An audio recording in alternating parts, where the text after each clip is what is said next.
YouTube friends. My name is Constance and this is Cruelty Free Musings. Welcome back to my channel. Today we are going to be talking about my 3-month no-buy. This, as I mentioned in another video, I have been watching Louise Poston, who is undertaking a no-buy year. 2018 has been her no-buy year. And this was inspired by that, and I'm undertaking it for a lot of the same reasons, kind of. I have a budget which is largely arbitrary. I have an amount that I consider to be reasonable to spend on frivolities, and then I spend more than that on frivolities. So this is me attempting to break that habit of just perpetually spending more than I think I should be spending on things that I have enough of. So, this is going to be about the rules of the no-buy, which I started thinking about this midway through July, so I have had a lot of time to hammer out my rules. This no-buy will run from the 1st of August, so already in the past, to the 31st of October. That is, I will be able to buy things again as of the 1st of November. The rules, what I cannot buy, are makeup, skincare, hair care, perfume, nail polish, accessories, clothes, shoes, home scents, pens, or notebooks. There are some things that are not included, and there are other things that have exceptions associated with them. So specifically, food, coffee, and eating out are not included in my no-buy. I can go out with friends. I can buy things for people. I can, treat people to a meal. None of that is covered under my no-buy, because the reason that I'm doing this no-buy is not primarily for financial, it's attitudinal. It's because I want to change how I think about money and change it from being a thing that I spend on things to a thing that I spend on experiences and giving to people, and occasionally things when I need things or when I think that the things will add value to my life.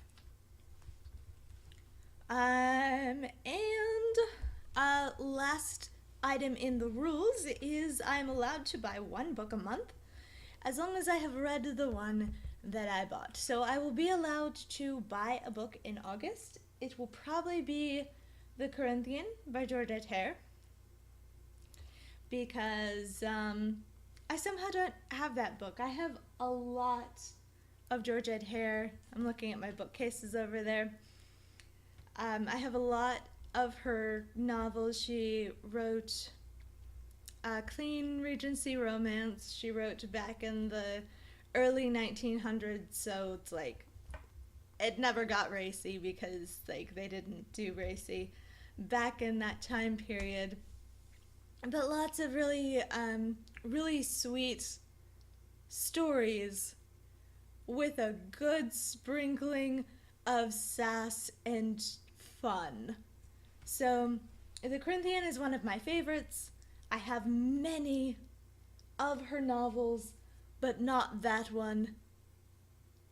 And I am frankly astonished, how did that happen, that I don't have a favorite book by a favorite author. So that I'm getting a lot of my books from the library right now, but I do have a book collection, and I see nothing wrong with adding books to my collection as long as I'm adding books that I want to read. There are some books that spark joy that I have never read, but just having them, having access to them, makes me feel happy. So those are staying.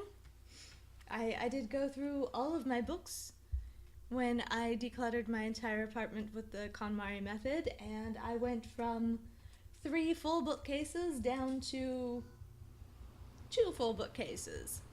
And then I have that third bookcase still, but it has other things on it. It's storing like paper and my stereo and comic books, and there are some pillows over there.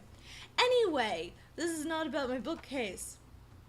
I love books. I'm a book collector. There's nothing wrong with adding books to my collection, but in this time where I'm trying not to just collect things for collecting, this rule is designed to enforce that I collect only to read. And now to get into exceptions. I am allowed to replace categories that have been used completely up. So for example, I have 2 moisturizers right now. Once I have used up both of them, I would be allowed to buy 1 moisturizer to replace the moisturizer category. I have 2 SPFs right now. Once I use up both of them, I can replace it with 1, etc. I am technically subscribed to the Julep subscription box, and but that's one of the subscription boxes that you can give to a friend, or you can skip a month whenever you want and you don't get charged. So if I'm not feeling that month, which has, I've been subscribed for 3 months, I've gotten one box. 1 box has actually appealed to me, so I have no problem skipping a box if it doesn't, if I don't think that I'm going to really love the stuff in it. So I don't anticipate this being a downfall. If I end up doing monthly updates, that will be a point that I bring up. Did I buy the monthly Julep box? Was it worth it?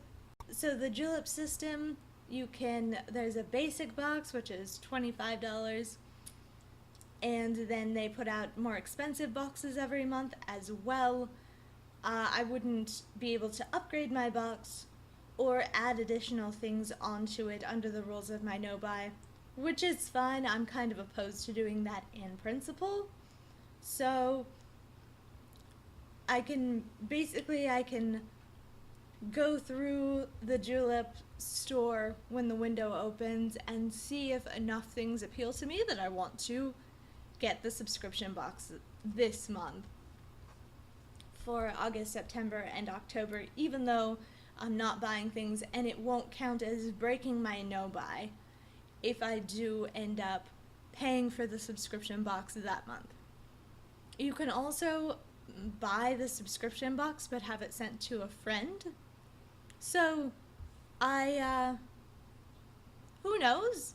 I don't anticipate that happening. I would be more likely to receive a box with the intention of giving away, 1 or 2 nail polishes or a lip thing or something.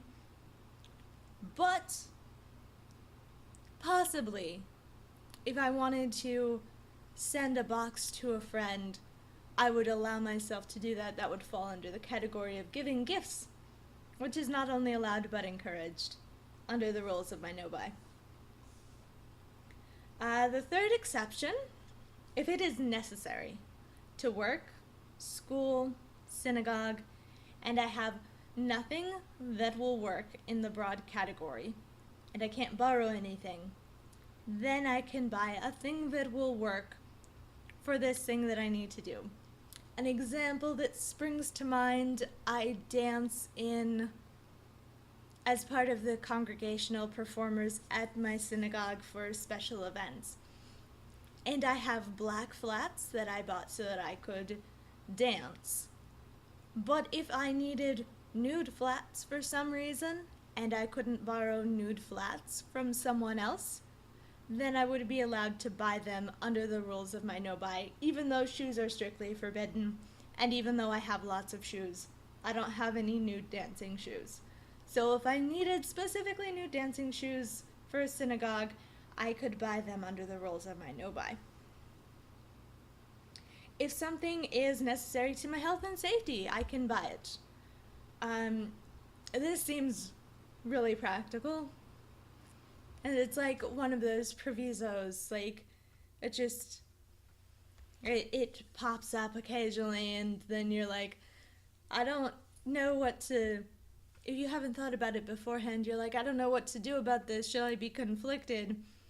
Well, no.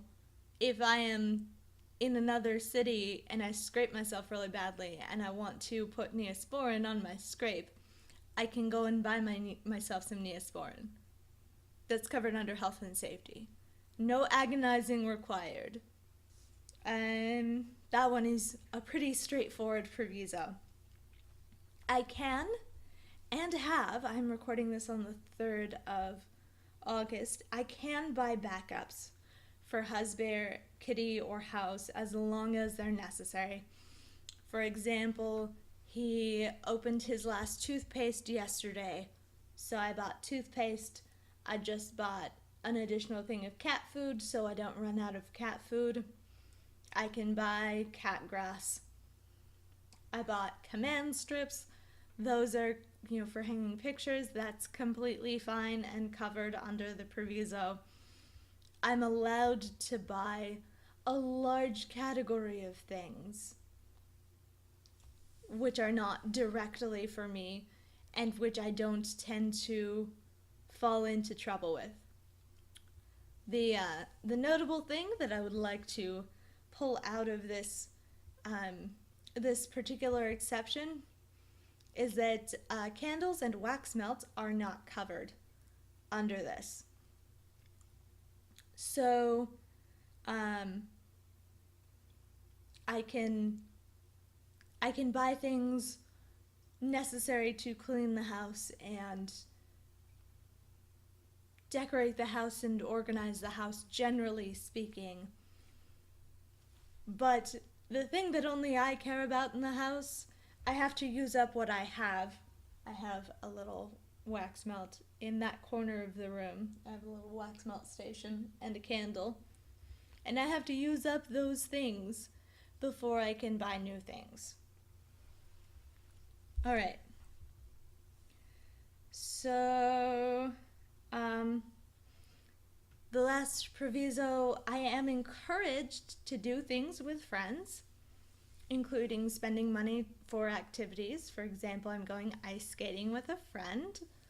I'm completely fine with going out to dinner and spending my arbitrary budget on that. I can do things with people and buy gifts for people. They're just, this was actually something that made me really excited about this concept of the no-buy and put a little different spin on it for me, is that I have this arbitrary budget, which is arbitrary because I can overspend and it won't affect my life in any significant way other than I'll feel bad, which is still significant, and I don't discount that. But like that amount of money is completely available and reasonable for me to spend, and there's no reason for me not to spend it on things that I enjoy. And I also don't do things with my friends enough. So if I make a goal of spending money on doing things with people, then, and replacing the money that I just spend on the random crap that I buy with going and doing things with people, the world opens up. It's really exciting. So, Um, that is the introduction to my No Buy 3 months.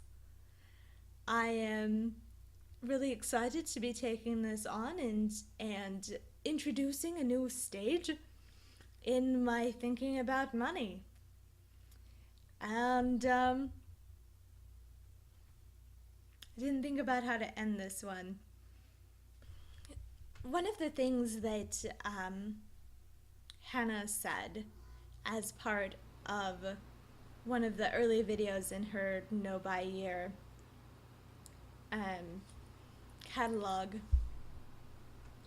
is that it's important to set a goal, that to set up a really clear framework for yourself when you're doing something like a no buy. Have clear goals and have a really clear timeline and framework for what you're doing. So that's what this entire page of notes that I just basically read to you is for me. That's what it is for me. I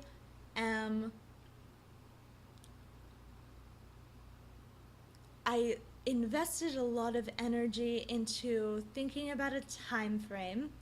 3 months just kind of popped up for me. I don't think that I would have any particular problem going 1 month without buying anything. But it will be a stretch for me to go 3 months without buying anything. Plus, I don't need to end my no by November because I'm allowed to buy gifts for people. But Hanukkah is generally in November, so it's kind of nice to end it on the 1st of November. But that was something that popped up for me just like immediately. This is going to be a stretch for me. But if I set this within my framework, I know I can succeed. And that's the point of a no buy. You don't want to set yourself a massive goal with no framework so that you have no idea whether you're going to succeed or fail. That's not the point. You want to be able to succeed at the thing that you're doing. Whether that's a no buy or a goal of some other kind. So I set a goal for myself that I thought would be reasonable and doable and achievable. And here it is. It's a 3-month no buy. Change my attitudes about money. Change my attitudes about how I think about money and what I do with it, and whether I want to be just continually accumulating things and not spending my resources on building relationships with the people that I really love in my life.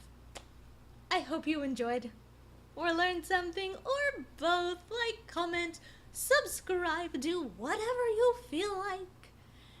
Thanks for watching, and goodbye for now.